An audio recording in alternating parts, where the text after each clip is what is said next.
G'day, my name's Alan Gamble. Welcome to another episode of Aussie Box Office Charts, weekend 20 of 2026. Oh boy, do we have some stuff to talk about with the new Guy Ritchie movie. Let's dive into the top 10 for this weekend. So, straight away, you can notice our headline, In the Grey, the new Guy Ritchie movie, is not in the top 5. We will talk more about that in a sec, but our top 4 are exactly the same as last weekend, with just number 3 and 4 swapping places. The Devil Wears Prada 2 stays at number 1 with another $4.9 million. Its third week in release, dropping 42% for a current total of $32.4 million. Michael stays at number 2 with another $4.6 million, dropping just 14% in its fourth week of release for a current total of $32.8 million. The Sheep Detective moves up to number 3 with another $1.4 million, dropping just 6% in its second week of release for a current total of $3.5 million. And Mortal Kombat 2 slides down to number 4 with $1.1 million, dropping 46% in its second week of release for a current total of $3.9 million. Sneaking into the top 5 is a new release of Obsession, the new buzzy horror movie. It opens with just over $800,000. That opens pretty well and is getting pretty solid reviews. So if you are a horror connoisseur, maybe go check that one out. Moving on to 6 through 10. In the Grey, the new Guy Ritchie movie, opens with just under $600,000. That is not a good number, and we will show you just how bad that number is after the top 10 when we dive into Guy Ritchie's movies and his openings in the Australian box office. Now, I did see In the Grey last weekend, and I thought it was kind of fun. What did I think of it? Here is my cat sticker meme review. It is as simple as, it's not as good as his best stuff like Snatch and Lock, Stock, but it's not as bad as his worst stuff like Fountain of Youth, Swept Away, Operation Fortune, Ruse de Guerre. It's somewhere in the grey. It's in the mid-pack. It is a fine, fun, short action movie. With a couple of beers, you'll have a pretty good time. It's not the best movie you're going to see this year, but it's also not going to be the worst movie you're going to see this year. Project Hail Mary slides down to number 7 with another $400,000. Its 9th week in release, dropping 30% for a current total of $38.3 million. And Super Mario Galaxy movie, another $300,000. Its 7th week in release, dropping 13% for a current total of $38.7 million. Popping up at number 9 is the 40th anniversary of Top Gun, that re-released and brought in $260,000. And rounding out the top 10 is Karuppu, bringing in $230,000, which is a Tamil language fantasy crime thriller out of India. So, no more downtime, let's look at Guy Ritchie's openings at the Australian box office, going all the way back to 1998 with the classic Lock, Stock and Two Smoking Barrels, right up until In the Grey in 2026. And something you might be very apparent is sub $600,000, there's only one movie that is lower than that, and that is 2002's Swept Away, that opened to $22,000. I have seen Swept Away. I can assure you it is that bad. But if we go back to 98, Lock, Stock opened to $630,000. Snatch in 2000 opened to $1.2 million before we had Swept Away, which bombed not just in Australia, that bombed everywhere because it's that bad. Revolver didn't get a theatrical release in Australia in 2005. Rock and Roller did in 2008 and opened to $900,000. His first big smash hit was actually Sherlock Holmes in 2009, which was carried a bit more by Robert Downey Jr. being on his Iron Man 2 high. That opened to $3.7 million. And the sequel, Sherlock Holmes, A Game of Shadows, in 2011, opened to $6.3 million. Then we had a couple of Guy Ritchie movies. The Man from U.N.C.L.E. in 2015 that opened to $2.1 million, and King Arthur, The Legend of the Sword, that opened to $2.3 million. His biggest hit in the Australian box office was the opening of Aladdin that opened to $7.5 million, but obviously that is very different from all his other work. That's a Disney adaptation that had the family crowds that most of his movies don't get. The Gentleman in 2019 was pure Guy Ritchie that opened to $3.4 million. And Wrath of Man in 2021, post-COVID, opened to $1.2 million. Ruse de Guerre in 2023, a movie I thought was absolutely shite, opened to $1.6 million. Then we had a slew of direct-to-streaming releases, 2 of which I liked and 1 of which I hated. The Covenant, I loved. The Ministry of Ungentlemanly Warfare in 2024, which I enjoyed it. And Fountain of Youth last year, which I absolutely thought was crap. In the Grey, opening to sub $600,000, and that is a low number. And these numbers are unadjusted for inflation. If we move that and adjust those numbers for inflation, it doesn't get any better. It is still the second lowest opening of a movie that Guy Ritchie's ever had in Australia, because it's not going to get lower than Swept Away, because nothing is going to get lower than Swept Away. Its adjusted opening was $41,000. But Lock, Stock, Snatch, Rock and Roller, everything opened to like $1.3, $1.4, $1.5 million as a baseline. This was half of that. But ultimately, poor Guy Ritchie. That was not what he was hoping for. We'll see how it legs out, but with so much competition on the slate coming up, I'm not sure how well it's going to do all up. The next chart we'll take a look at is, because Mortal Kombat is still trucking along, the fighting video game movies and their total grosses. We looked at openings last week. This is their totals. So this is where Mortal Kombat 2 has to get to prove successful. Street Fighter in 95 brought in a total of $3.6 million, and Mortal Kombat, the original in 95, brought in a total of $4.7 million. Now, you might recall the openings. Mortal Kombat and Street Fighter were very much reversed, but Mortal Kombat was obviously the better movie and therefore brought in way more by the end. On the flip side, Mortal Kombat Annihilation opened much bigger comparatively, but because it sucked, it only ended up bringing in around $2.3 million. Mortal Kombat 2 has already surpassed both Mortal Kombat Annihilation and 2006 DOA, Dead or Alive, that brought in a total of $1.2 million. Nowhere close to the original 2021 Mortal Kombat, that brought in a total of just over $9 million.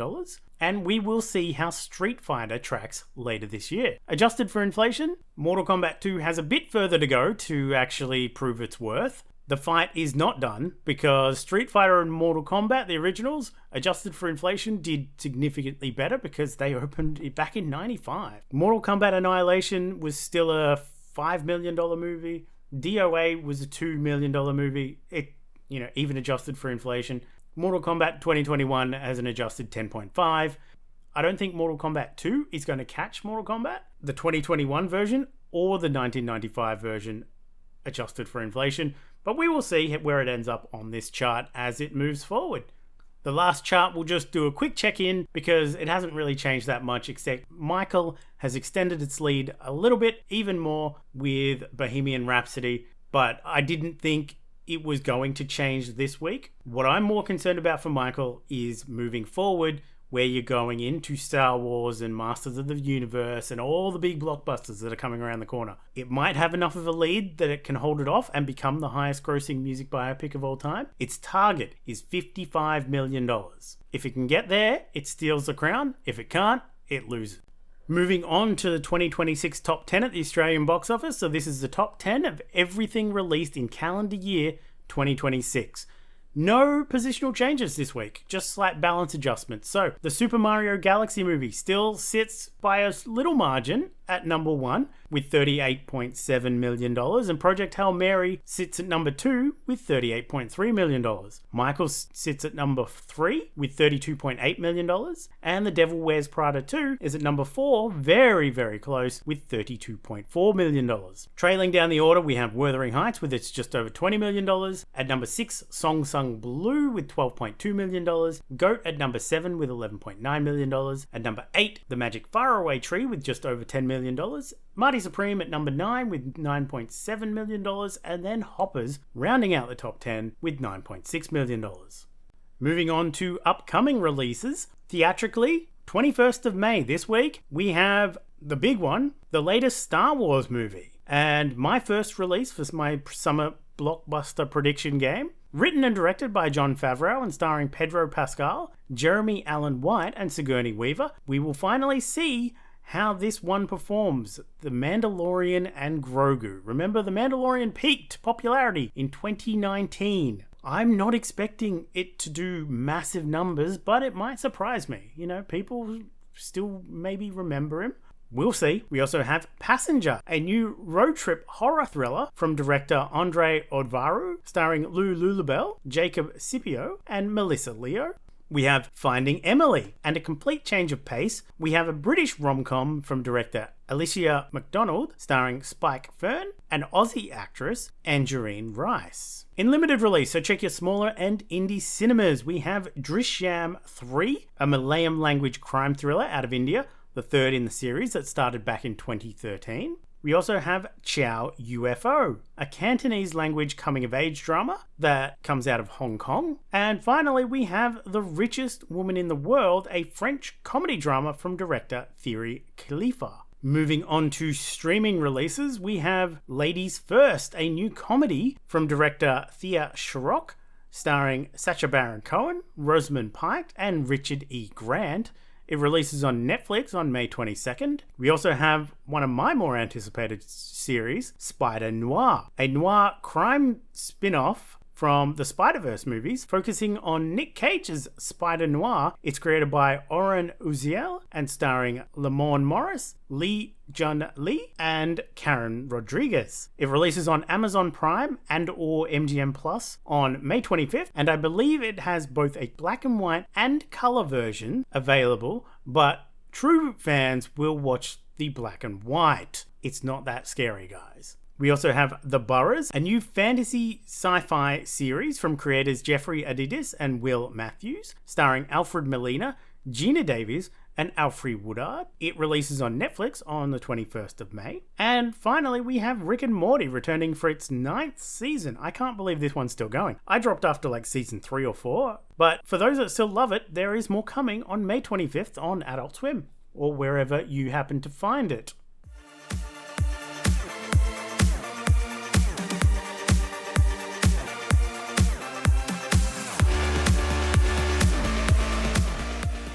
So, another 5 movies for this week's movie challenge with the theme of youth. So let's look at what I watched. First up with 2024's Baby Assassins 3, Nice Days. The third in the franchise, directed by Yugo Sakamoto and starring Akari Takahashi and Sairei Izawa. Our favourite teenage assassins visit the coastal city of Miyazaki for a contract and a much needed vacation, only to cross paths with a new deadly assassin. I love this dumb series so much. They are light and fun with some killer action and choreography. They are low budget action movies that are a bit like what if John Wick didn't take its lore and universe seriously. Like, it's dumb, everybody knows it's dumb, and this series just admits that. John Wick is trying to be all cool about its lore, and I don't think anybody really cares. Seriously, if you like low budget action movies, check these out as they only get better with each iteration. Next up was a 2026 catch-up of Goat, directed by Tyree Delaney and starring the voice talents of Caleb McLaughlin, Gabrielle Union, Stephen Curry, and Aaron Pierre. A goat has a dream of becoming a Raw Ball champion and gets his shot, only to find out it might not be as simple as he thought. This was a fun ride, very predictable and trope-filled ride, aka if you've seen any sports movie before, you will know exactly how this one's going to play out, but that doesn't make it any less fun. It's a good time, has some good laughs, and it looks great. The next was another 2026 catch-up movie of Hoppers, directed by Daniel Chong and starring the voice talents of Piper Curta, Bobby Moynihan, John Hamm, and Kathy Najimy. A small science team has found a way to transfer themselves into animal robot bodies that can talk to animals, only for it to be hijacked by a young animal activist, Mabel. Another really fun animated adventure. It felt great, it was a good time, great messages, and it felt like old Pixar as a bit more than their more recent entries. In fact, it reminded me a bit of old Disney animated movies. A solid one for 2026, probably going to show up in Best Animated at the Oscars. Next was a rewatch of 2023's Nimona, directed by Troy Quane and Nick Bruno, and starring the voice talents of Chloe Grace Moretz, Eugene Lee Yang, and Riz Ahmed. A knight gets framed for the murder of the queen and has to escape, only to team up with a shape-shifting teen as his sidekick to clear his name. I loved this one when I first watched it, loved it even more now.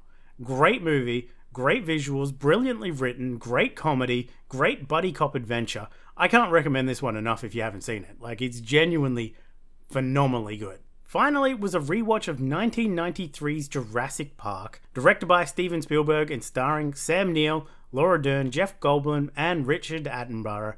This one should need no introduction. It's Jurassic Park, the original dinosaur park movie that spawned a billion-dollar franchise. This was a rewatch that I've not sat down to rewatch in at least 13 years, but probably longer, when I started logging and tracking movies on things like Letterboxd or Track. However, this was a movie I grew up with playing on a loop when I was a kid, so I knew it all back to front. I've seen it many, many times, but it felt like a good week to rewatch it, and it still holds up incredibly well.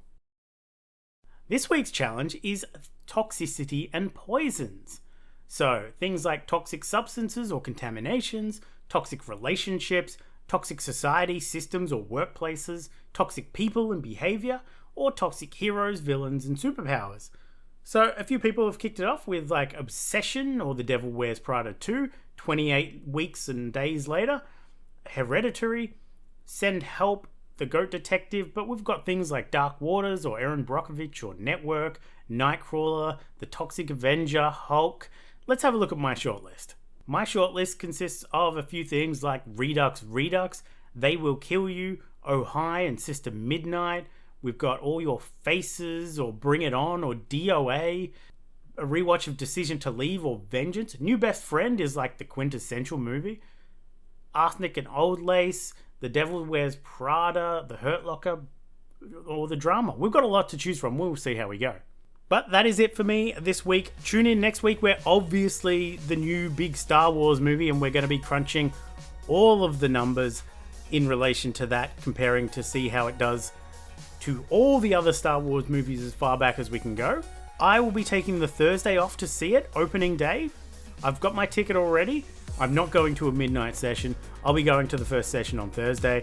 I'm more curious personally about how many people are going to be in my audience than I am about the movie, because I didn't even watch the last couple of seasons of The Mandalorian or The Book of Boba Fett. Like, I tuned out. When they brought back a certain character, I was like, oh, again? But yeah, we'll see how we go. Apparently you don't need to be fully up to date to watch this movie, so I hope that's true. If not, it's gonna suck, and I'm gonna tell you guys how much it sucks. But I'm going in with a blank slate. If it's awesome, I hope it's awesome. But I can't wait to compare it to the openings of all the other Star Wars movies. It's the first Star Wars movie we've had since I've started doing this show, so it'll be fun to crunch all those numbers. But until then, watch more movies. See you next week. Bye.